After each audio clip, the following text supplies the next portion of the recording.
Hoje é um dia triste, para a justiça brasileira, e eu não digo para o STF, que é uma instituição, mas para o bando liderado por Gilmar Mendes, que acaba de incluir, lamentavelmente, a ministra Carmen Lúcia. Não me surpreendeu a mudança de voto da Carmen Lúcia, porque eu disse aqui mais de uma vez que o Gilmar Mendes tem se gabado nos jantares com amigos. Isso eu posso afirmar, testemunhas disso aí me disseram, me comprou mais de um jantar, ele disse a mesma coisa, ele disse que cooptou a Carmen Lúcia. E ele estava dizendo então que ela votaria dessa forma. Eu lamento muito, porque a Carmen Lúcia me pareceu diferente. Quando ela presidiu o Supremo, ela teve atitudes corretas. Ela, por exemplo, não pôs em votação, como ela havia prometido ao próprio Sérgio Moro, vou contar o episódio, lembrar o episódio daqui a pouco, que ela não colocaria em votação a mudança da interpretação segundo a qual é possível, sim, iniciar o cumprimento da pena depois da condenação em segunda instância. E não pôs em votação, para desespero dos Gilmares, dos Toffoli, dos Lewandowski. E ela reafirmou isso no encontro que houve encontro casual, no dia 15 de agosto de 2017, num evento promovido pela PAN. Foi um seminário, uma série de debates sobre a justiça brasileira. O Sérgio Moro abriu o seminário e a Carmen Lúcia encerrou na parte da manhã. O Sérgio Moro havia dito a mim que ele gostaria de encontrar a Carmen Lúcia para fazer um apelo a ela, no sentido de não colocar em votação essa questão da segunda instância, que era tudo que o Gilmar queria. Quando o Moro, depois de terminada a palestra, estava saindo do hotel onde se realizava o evento, a Carmen Lúcia chegou. Os dois se cruzaram e houve o seguinte diálogo. Ele falou, o Moro para Carmen Lúcia: ministro, eu estou preocupado com a questão da segunda instância. Tá? Ela falou, você sabe que eu não mudei. Ele falou, não, na senhora eu confio, o problema são os outros. E depois disse a mim, os outros são os que votam com o Gilmar. A Carmen Lúcia, desse encontro não existe mais. E é um negócio que tem a ver com problemas psicológicos. A Carmen Lúcia tem um lado infantil, ficou claro para mim agora, porque ela era muito dependente sentimentalmente, me desculpe entrar em coisas pessoais, mas é inevitável, dependente do pai. Ligava para o pai todo dia, falava do pai, ouvia o pai, isso já presidente do Supremo. Depois da morte do pai, ela passou a agir da mesma forma com o Celso de Mello. Virou uma espécie de pai da Carmen Lúcia. Isso confirmado por gente que trabalha com ela. Agora o pai é o Gilmar Mendes. Quer dizer, ela escolheu uma orfandade, desmoralizante. Ela votou com o Gilmar Mendes. Ele determina agora como vai votar uma ministra que já mereceu a confiança dos brasileiros e não merece mais. O Gilmar, esse teatrinho de segunda categoria que ele fez, é coisa de cínico.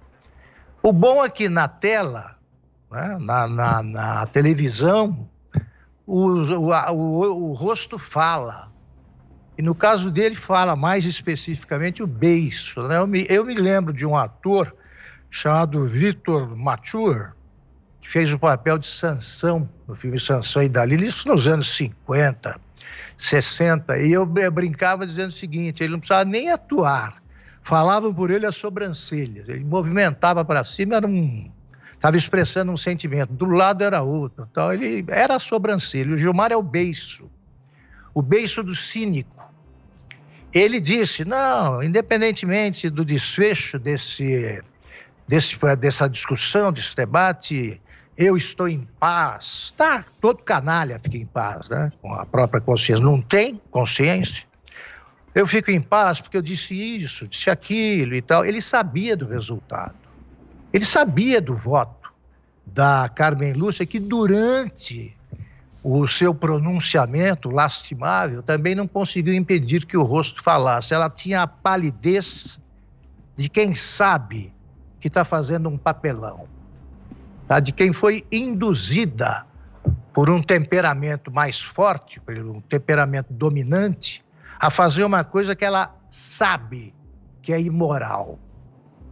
Todos eles levaram em conta, esses que votaram pela suspeição do Sérgio Moro, votaram apoiados em provas ilegais, que é esse material hackeado, que pertence, provas que formam se é que se pode chamar de prova, né? Eles consideraram provas e são ilegais, não podem levar em conta isso num processo. E todos se basearam nisso. Agora, estão conseguindo tornar suspeito o juiz que liderou a mais produtiva operação anticorrupção da história, que desmantelou o maior esquema corrupto da história, chefiado pelo Lula, como todos sabem. Todos sabem que o Lula é culpado. Era o que eu perguntaria ao Gilmar Mendes, depois de ter respondido da mesma forma que respondeu o Zé. Eu compraria um carro usado do Dallagnol ou do Moro. Não compraria uma bicicleta, um patinete do Gilmar Mendes e da sua turma. Então ele fala, não, ele respondeu ao que ele considera um crime com outro crime. E ele fica declarando, não se pode reagir à corrupção com outro crime. Ele acabou de fazer isso para ajudar a corrupção. Depois de, há poucos dias, ter anulado, revogado, sei lá o que ele fez, livrou a cara do Aécio Neves num processo. E o Aécio Neves, quem considera o Aécio Neves inocente, ou é muito inocente, ou é muito cafajeste. Então o Gilmar Mendes está lá fazendo seu papel, anulando, na prática, sentenças que foram referendadas por 3 juízes, desembargadores, no caso do Tribunal Regional Federal, baseado em Porto Alegre, e por ministros do Superior Tribunal de Justiça. Não foi só um, não. Eles estão declarando suspeitos, esses bandos da segunda turma está declarando suspeitos, esses juízes também. E eles são advogados que chegaram lá por motivos políticos. Não, nenhum é juiz, não respeito nenhum como juiz. Então é um dia lamentável. Esses processos, então, que todo mundo envolvido que seja considerado inocente. O Moro foi parcial com todos, então. Os diz que vão cobrar agora multas do Moro, que se devolva o dinheiro dos corruptos que devolveram parte do que haviam roubado da Petrobras. É isso que deveria acontecer para que o povo brasileiro veja muito claramente que o Supremo não merece o respeito de nenhum homem de bem, de nenhuma mulher honesta, nem de crianças que sabem identificar os ladrões que aparecem na cara deles e eles fingem que estão lidando com inocentes.